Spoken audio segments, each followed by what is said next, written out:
Namaskar, a warm welcome to World News in Indian Perspective on All India Radio. I'm Anita Anand, bringing glimpses of the major developments of the day from across the globe. Over the next half an hour, we shall bring you the latest from the world of politics, economy, sports, entertainment, and more. The headlines. The Beating Retreat ceremony will be held at Vijay Chowk on Sunday. UNGA President Java Qureshi on a 3-day visit to India the upcoming Sunday.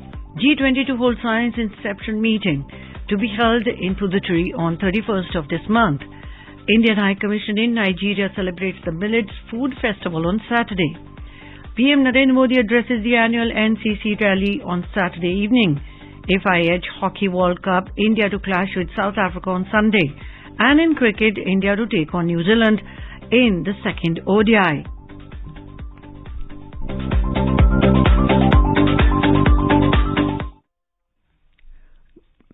Beating the Retreat ceremony marking the culmination of 4-day-long Republic Day celebrations will be held at the historic Vijay Chowk in New Delhi on Sunday. Indian tunes based on classical ragas will be played during the ceremony. 29 captivating and foot-tapping Indian tunes will be played by the music bands of the Army, Navy, Air Force and the State Police and Central Armed Police Force. President and Supreme Commander of the Armed Forces, Draupadi Murmu, Prime Minister Narendra Modi and Defence Minister Rajnath Singh will witness the ceremony. The ceremony will witness the country's biggest drone show comprising 3,500 indigenous drones. The magnificent drone show will light up the evening sky over the Raisina Hills, weaving myriad forms of national figures and events through smooth synchronization. It will depict the success of startup ecosystem, technological prowess of the country's youth and pave the way for future path-breaking trends. The event will be organized by Botlab Dynamics. For the first time, a 3D anamorphic projection will be organized during the Beating Retreat ceremony on the facade of North and South Block. The ceremony will begin with the master band's Agniveer tune, which will be followed by the enthralling tunes like Almora, Kedarnath, Sangamdur, Queen of Satpura, Bhagirathi, Konkan, Sundari by Pipes and Drums Band. Indian Air Force's band will play Charkha, Vayu Shakti, Swadeshi, while fascinating Ekla Cholo Re, Hum Taiyar Hain and Jai Bharati will be played by the band of Indian Navy. The Indian Army's band will play Shankhanad, Shere Jawan, Kadam Kadam Badhai Ja and Ae Mere Watan Ke Logo. The event will come to a close with the ever-popular tune of Sare Jahan Se Acha. Prime Minister Narendra Modi on Saturday stated that the youth of the country are benefiting from India's defence sector reforms. He said this is the time for new opportunities for the youth of India as India's time has arrived. Addressing the annual NCC PM rally at the Karyappa Parade Ground in New Delhi this evening, Mr. Modi said Yuva Shakti is the driving force of India's development journey. He said new sectors are opening up for the youth in India today. The PM stressed that the youth is benefiting from this, be it India's startup revolution or innovation revolution. Mr. Modi said NCC is also completing 75 years when India is celebrating its milestone of 75 years of independence. He congratulated the entire team of NCC. During the event, the Prime Minister released a special day cover and a commemorative specially minted coin of 75 rupees denomination commemorating 75 successful years of NCC. The flagging in of NCC Unity Flame Run was also held on the occasion. In the true Indian spirit of Vasudhaiv Kutumbakam, 196 officers and cadets from 19 foreign countries were invited to be part of the rally. Youth Affairs and Sports Minister Anurag Thakur held a bilateral meeting with his Uzbekistan counterpart Adham Ikramov in New Delhi today. In a tweet, Mr. Thakur said they discussed various issues of mutual interest and India's various initiatives in the sports and youth area.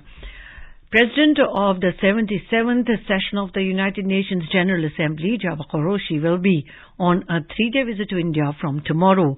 This will be his first bilateral visit to any country since he assumed UNGA presidency in September last year.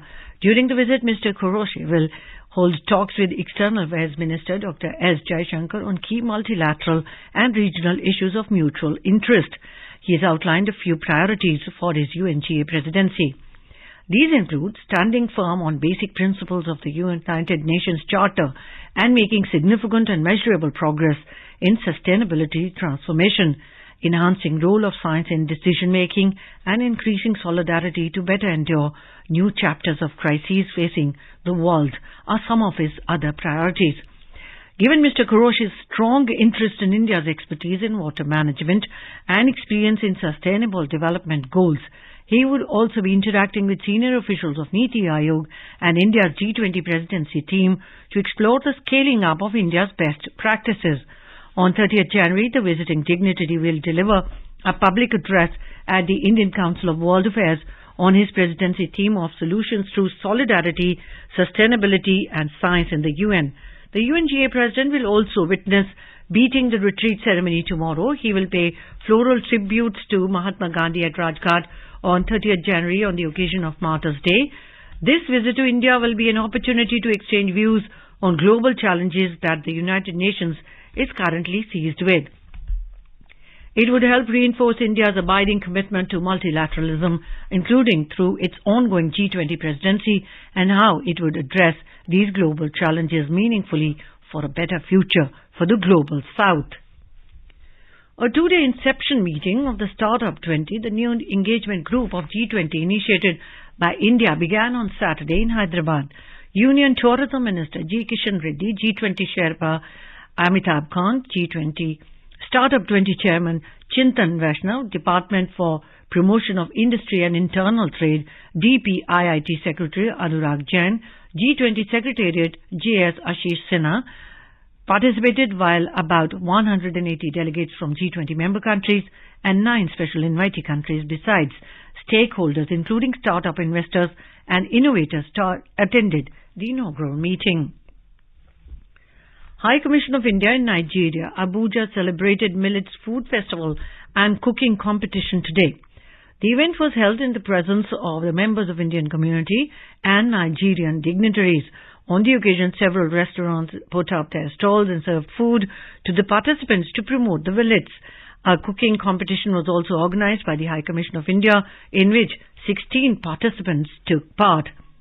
In today's Hotspot section, we bring you a news commentary on strengthening Indo-Egyptian relations. President Abdel Fattah al-Sisi of Arab Republic of Egypt was the chief guest at India's 74th Republic Day celebration on the 26th of January 2023. It was indeed a remarkable moment in the history of Indo-Egyptian relations. President al-Sisi is the first Egyptian president and the fourth Arab leader to be the chief guest for the Republic Day celebrations in New Delhi. A 144-member Egyptian military contingent also took part in the Republic Day parade at Kartavya Path in New Delhi. 2023 also marks the 75 years of establishment of diplomatic relations between India and Egypt, and under its presidency of G20 in 2022-23, India has invited Egypt as a guest country to attend the deliberations of the grouping, underlining the significance of bilateral ties.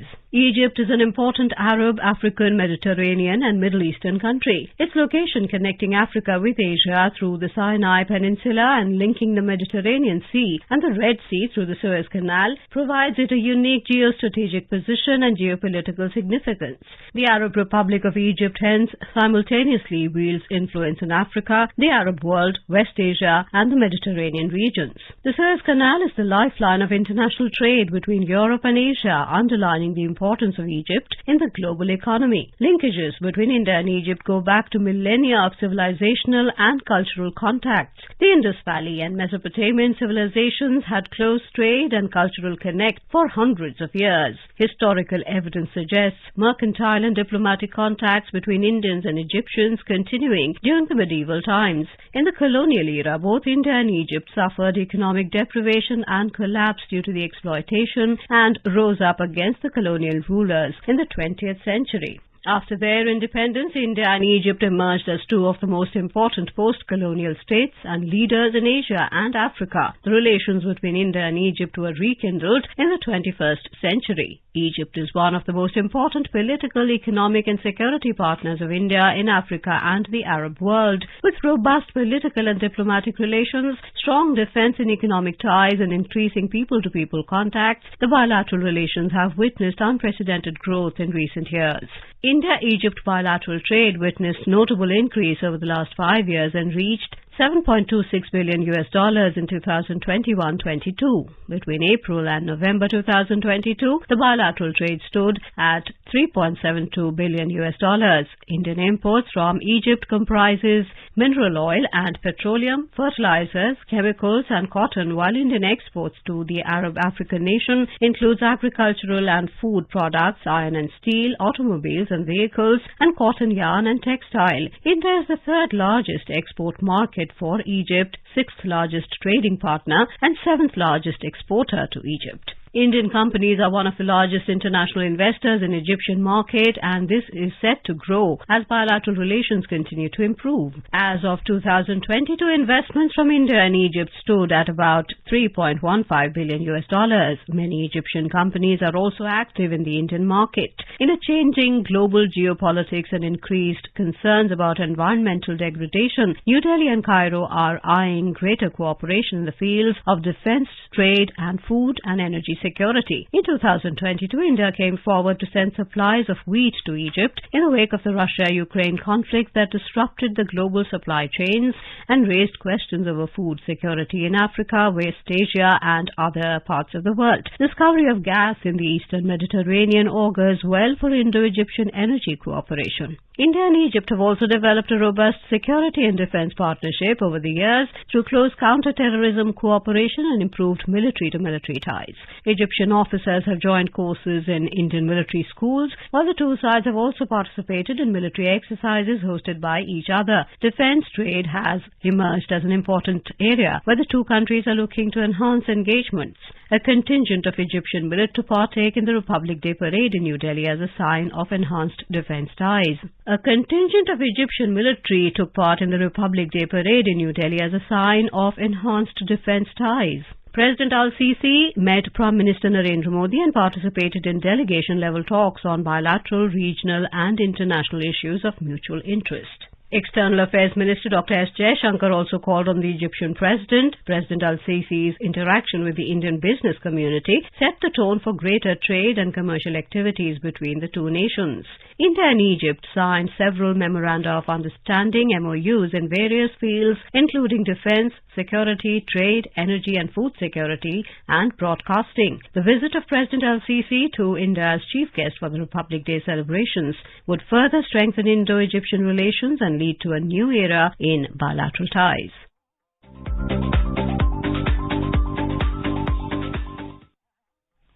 This is All India Radio giving you the world news.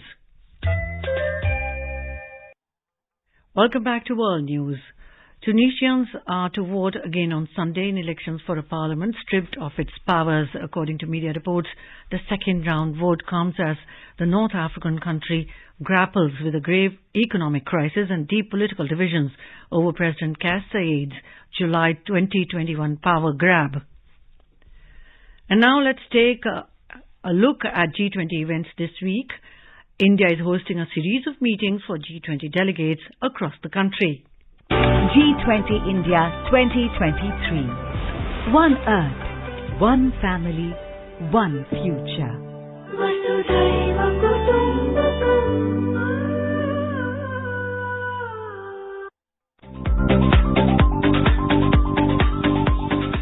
A two-day inception meeting of the Startup 20, the new engagement group of G20 initiated by India, began in Hyderabad on Saturday. Union Tourism Minister G. Kishan Reddy, G20 Sherpa Amitabh Kant, Startup 20 Chair Chintan Vaishnav, the Department for Promotion of Industry and Internal Trade Secretary Anurag Jain, G20 Secretariat J.S. Ashish Sinha,